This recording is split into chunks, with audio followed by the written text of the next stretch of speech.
आदमी ने लकड़ी का तख्ता उठाया। अंदर बहुत सारी छोटी छोटी सांपें लिपटी हुई थी। इन सांपों का पोषण मूल्य कृत्रिम रूप से पाले गए सांपों से कहीं अधिक है और इन शिकारियों का यहाँ आने का उद्देश्य इन छोटी सांपों को पकड़कर एक बड़ा व्यापार करना है। उन्हें यह नहीं पता कि इस छोटे द्वीप पर एक विशाल अजगर मौजूद है जिसे मानव ने कभी नहीं खोजा है और ये सांप पकड़ने वाले लोग सांप के खून को पीते हैं, सांप के मांस पर जीवित रहते हैं। उनकी समझ में सांपों का समूह ही उनकी सारी संपत्ति का स्रोत है। अधिक सांपों के झुंड की खोज के लिए वे थाईलैंड के स्नेक आइलैंड की ओर जाने वाली नाव पर सवार हो गए। ये जगह आमतौर पर कोई आना नहीं चाहता। उन्होंने जो किराया दिया वह केवल एक तरफा यात्रा के लिए ही पर्याप्त था। नाविक ने अचानक किराया बढ़ा दिया, ये कहते हुए कि अगर उन्होंने वापसी का टिकट नहीं दिया तो वे द्वीप पर मरने के लिए तैयार रहे। हाओडोंग ने यह देखा और तुरंत एक गड्डी नोट निकालकर आदमी के चेहरे पर फेंक दी।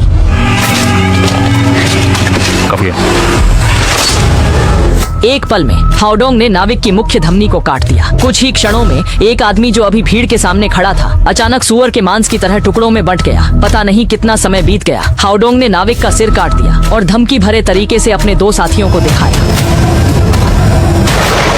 मैं सबसे ज्यादा नफरत करता हूँ उन लोगों से जो अचानक कीमत बढ़ा देते हैं। हाँ, जितना तय हुआ उतना ही।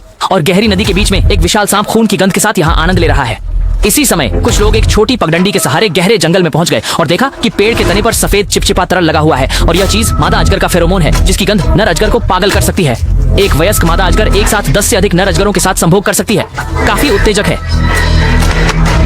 इन सभी संकेतों से यह समझना मुश्किल नहीं है कि यहाँ निश्चित रूप से कोई बड़ा जीव मौजूद है। केवल देखिए, हाओडोंग ने नक्शा निकाला। हाँ, यह जगह बड़ी सांपों का जमावड़ा है। अभी अभी उतरी ताजा सांप की खाल से यह समझना मुश्किल नहीं है कि यहाँ की चीजें उसे जीवन भर के लिए अमीर बना सकती हैं। एक कड़कड़ाहट की आवाज के साथ पीछे के साथी ने गलती से एक लकड़ी का तख्ता तोड़ दिया।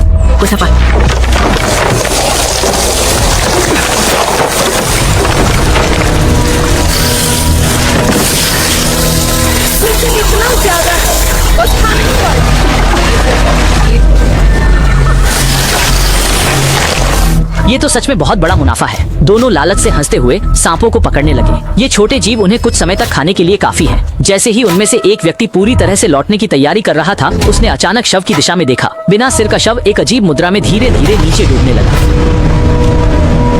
उठा ले आया।